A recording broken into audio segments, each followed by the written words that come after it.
9-10 سال پورے ہونے جا رہے نہیں، ہم دارالعلوم کی یہ تاریخ رہی ہے کہ اس نے کسی کو کبھی بلایا نہیں. جو آئے ان کے سامنے جو کر سکتے تھے وہ کیا، لیکن دارالعلوم نے کسی کو بلایا ہو. اندرا جی گئیں، بہت اچھی بات ہے. دوسرے لوگ گئے، راجندر پرساد گئے، میں جانتا ہوں، اور افغانستان کے ظاہر شاہ آئے. ہم نے کسی کو بلاتے نہیں، نہ مسلمان کو نہ ہندو کو. آتے ہیں جو لوگ، ہم ان کا خیر مقدم کرتے ہیں. یہ ہماری تاریخ رہی ہے.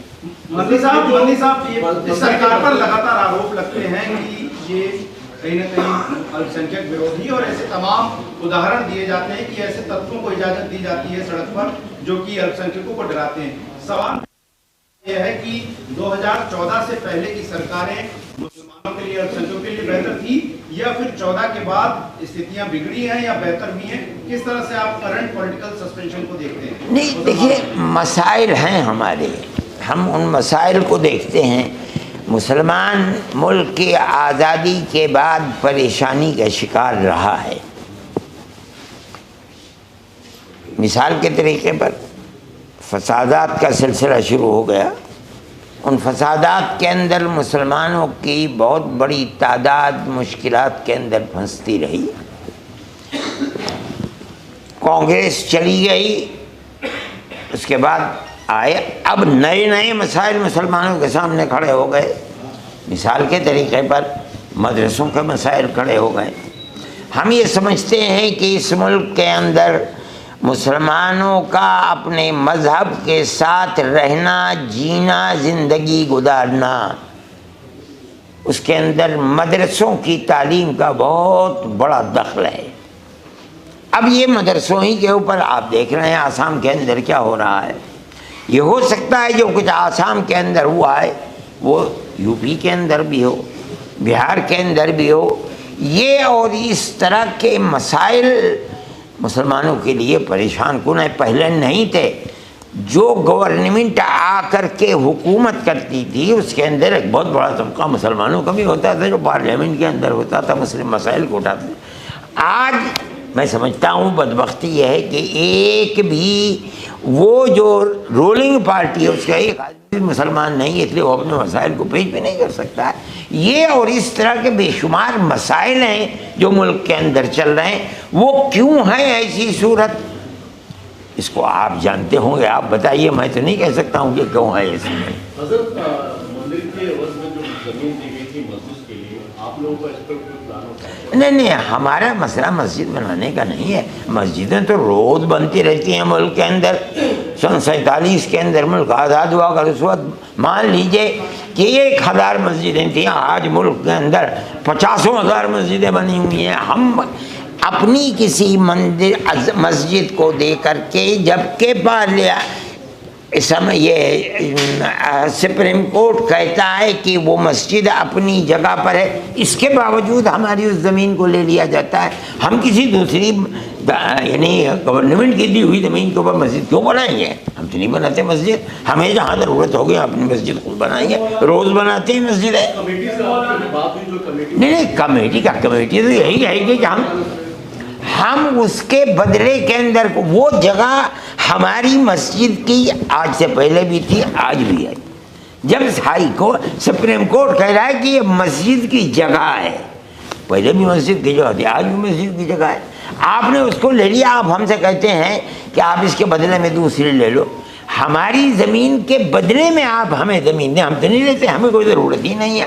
ہمیں 50 مسجدیں مسلمان ہیں ایسا ملک کے اندر جو 50 عالیشان مسجد جہاں چاہے گا وہاں کھڑی کر دے گا، اور روز بنتی ہیں مسجدیں. ہم کیوں لیں گے گورنمنٹ کی دی ہوئی؟ مندی صاحب ایک سوال یہ ہے کہ بار بار کہا جاتا ہے ہندو پکش کے دوارا کہ اورنگزیب نے یا الگ الگ مسلم شاشکوں نے مندروں کو توڑ کر مسجد بنانے کی بات کہی.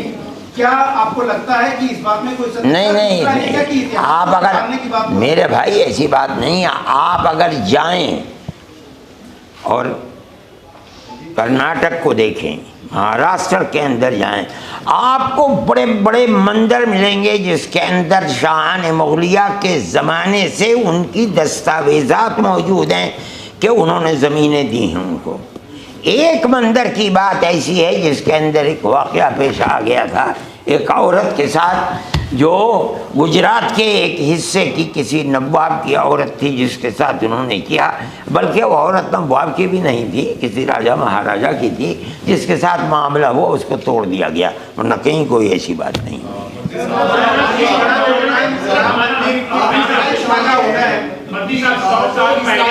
اسرائیل اور فلسطین کے بیچ کی آپ نے جب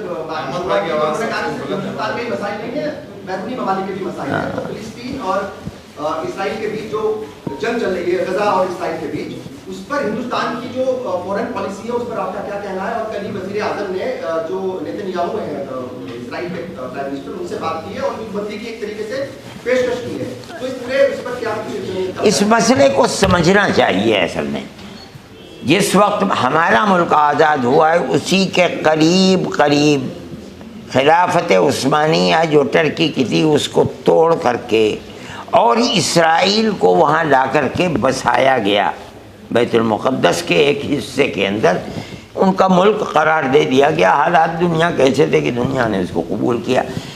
وہاں بیٹھالنے کے بعد اس نے اپنی زمین کو بڑھانا چاہا ہے، 2 مرتبہ، لوگ اس کو نہیں جانتے۔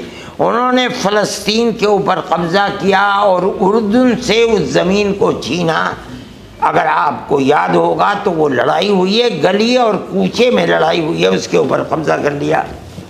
پھر اس کے بعد اسرائیل کو یہ خطرہ تھا کہ شام کی گولان کی پہاڑیوں سے اس کے اوپر کسی وقت حملہ ہو سکتا ہے، گولان کی پہاڑیوں کے اوپر قبضہ کر لیا۔ فلسطین کا ہر آدمی یہ سمجھتا ہے کہ مجھ کو وہ اسرائیلیوں نے غلام بنا لیا ہے، ہماری زمین پر قبضہ کر لیا ہے۔ دنیا کے بے شمار ممالک ہیں جنہوں نے غلامی کے خلاف جنگ کی ہے، اس کے نتیجے کے اندر کتنے لوگ مرے ہیں۔ آپ نے اگر اپنی تاریخ پڑھی ہوگی، روشن مستقبل یا روح روشن مستقبل کتابیں موجود ہیں، ان کے اندر یہ پتہ چلتا ہے کہ ملک کی، ہمارے اس ملک کی آزادی کے اندر 1857 کے اندر صرف دلی کے اندر 33,000 علماء کو قتل کیا گیا ہے، مسلمانوں کو، اس بنیاد کے اوپر۔ وہ بھی اپنی جنگ آزادی لڑ رہے ہیں، جہاد کی بات کر رہے ہیں، اس کے اندر کسی کو اختلاف نہیں کرنا۔ ہمارے ملک کے پرائم منسٹر نے اس کو دہشت گردی کہا۔ میں سب سے پہلا آدمی ہوں جب میں نے کہا کہ یہ دہشت گردی نہیں ہے، تاریخ کو پڑھیے۔ اور مجھے اس بات کی خوشی ہے، میری کوئی لڑائی نہیں ہے، لیکن اس کے بعد نظریہ بدلا ملک کا۔ ہمارے ملک نے وہاں کے لیے امداد بھی بھیجی اور یہ بات کہہ رہے ہیں کہ جنگ بندی ہونی چاہیے۔ ہم اس کا خیر مقدم کرتے ہیں، ہم سمجھتے ہیں کہ بڑی اچھی بات ہے۔